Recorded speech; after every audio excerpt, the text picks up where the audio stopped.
Hi everyone, in this video I am going to tell you how to install Python in your computer. Go to any browser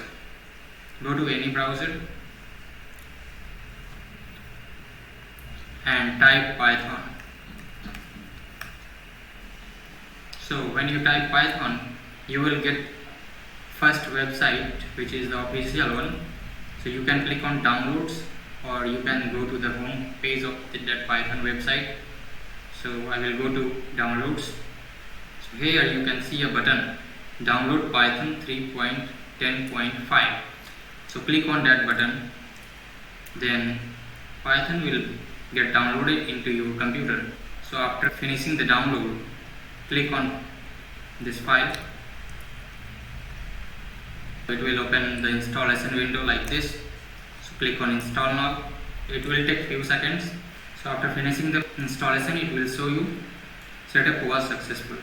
So close the window. To check again, go to CMD and type Python.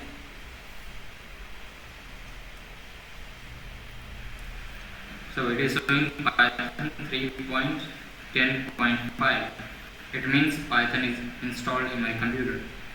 In next video, I will show you how to run a Python program or how to write a simple Python program. And if you like this video, hit like button and subscribe to this channel.